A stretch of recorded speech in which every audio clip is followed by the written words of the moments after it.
Good morning, Year 12, or good afternoon. And here we have Lesson 3 on Chapter 1. And the title is Repeated Linear Factors. Okay, so let's say we had this question here. And you can see you've got one linear factor, 2x plus 1, and a repeated linear factor, x plus 1 squared. Now, when you have a factor that's repeated, a repeated linear factor, there is a slightly different process involved here. What you would say is you have a over your x plus 1, because if you multiply that out, you have x plus 1 times x plus 1, plus b over the repeated factor plus c over the other linear factor. So the key point is, for every linear factor that's not repeated, you will have one partial fraction. For every repeated factor, you have two partial fractions. One for a over the linear plus b over the repeated. And then you just go ahead as normal. There is one slight complication though, which I'll look at in a second. So, assuming you can put all of this in over the same common denominator. Now the denominator will be what we've got here. So I'll just do this one in full actually, just to double check this all makes sense to you. Okay, so it's not going to be all three linear factors multiplied together, because x plus 1 will divide into x plus 1 squared. And you want this denominator and this denominator to be exactly the same. So I say, so I've got a at the top. What would I multiply this by? Well, x plus 1 into x plus 1 squared goes x plus 1, and I've still got my 2x plus 1.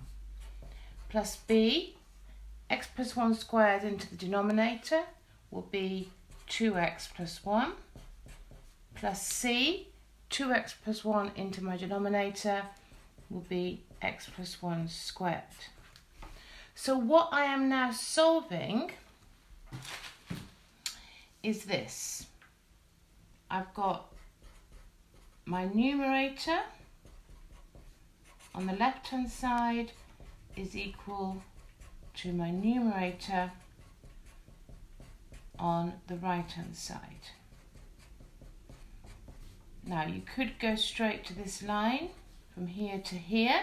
You must have this line here when you're working this out, otherwise you will not get your method marks at all. Some of you might want to miss this line out, but if you think you need to put that in, that's absolutely fine. Okay, so what do we do now? Well, we go through substituting our values of x to eliminate. So what shall I do first? I'm going to eliminate both of these by putting x equals minus 1 in. I'm not going to go through the whole method here. You can do that yourself, but if I put x equals minus 1 in, I would get b equals minus 2. How would I eliminate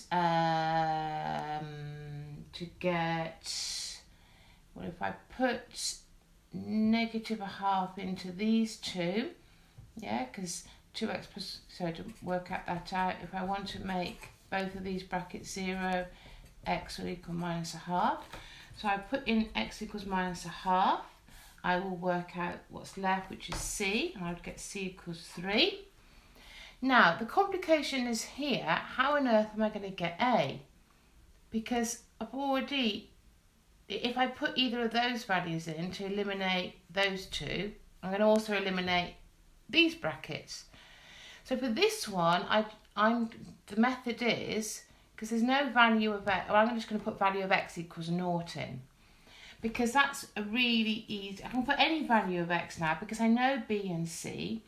But if I put x equals 0 in, what do I get?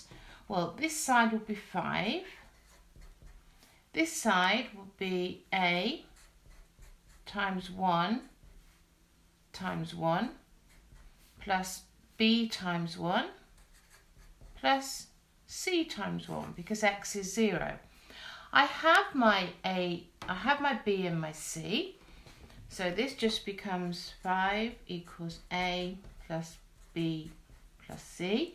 So I'm going to put in what my B is, minus 2, and what my C is, 3. So A will equal 5 plus 2, 7, take away 3, which is 4. So my A is 4. So I've got my 3 unknowns, A, B and C, and I would just finish off the last line. I would write down this, obviously you would do it at the end. B is negative 2 and my C is 3. So this would be your end answer here. Okay, so the key things, just to reiterate, of a repeated linear factor, x plus 1 squared will have 2 partial fractions.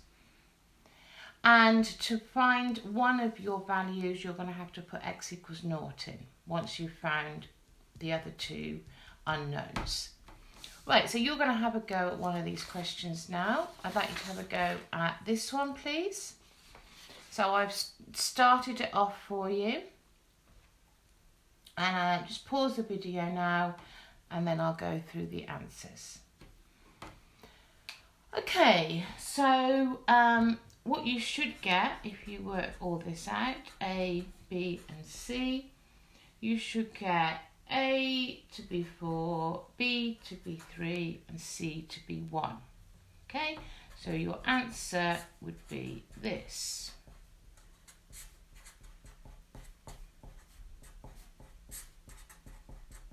Okay, so well done if you've got that. If you haven't got that and you need support, I'm going to go through it now. If you completely understand it, then you can go to the work that I've set, okay, which is here. You've got compulsory work and optional work.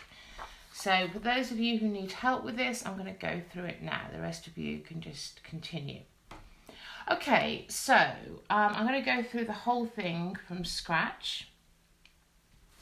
So if I just get some other paper. Okay, so we didn't get that answer. Right, so let's put it all over my common denominator here. Okay, so x minus 1 into my denominator goes x minus 1 times, because I've got 2x minus 1s here, 2x plus 1. If it helps, what I could have written like this, if you didn't understand this, okay, so x minus 1 squared is obviously x minus 1 times x minus 1. How many x minus 1s goes into my denominator? I cover it up and I'm left with these 2 brackets. Plus b times, I'm just left with 2x plus 1, plus c times, I'm left with x minus 1 squared. Okay, so I'll write that out a bit neater. So this is what I would have, equating the numerators. It is really easy if you've got big writing like me to run out of room. Okay, so you're left with that. So now we're going to put in our values. So what shall I put in? Well, if I put in x equals 1, this is going to disappear and this is just going to disappear. So I'm going to work out my value for b, and I would get b equals 3. If I put in x equals negative half, this will disappear, and I'll work out c, which is 1. Okay, to get my value for a, I'm going to put in x equals 0. So I have 0 this side. Let's put all my values in. I'll have a times minus 1 times 1 plus b times 1 plus c times negative 1 squared times 1. Okay, so I'll have 0 equals negative a. My b is 3, my c is 1. So I'll have negative 4 equals negative a, so a equals 4. So now I have my values for b, c and a, and I just sub it in to the original, and there's my solution. Okay, so that's repeated linear factors, and this is your work. Exercise 1E, 3 questions for compulsory and 1 optional extra. Okay, take care, have a lovely day.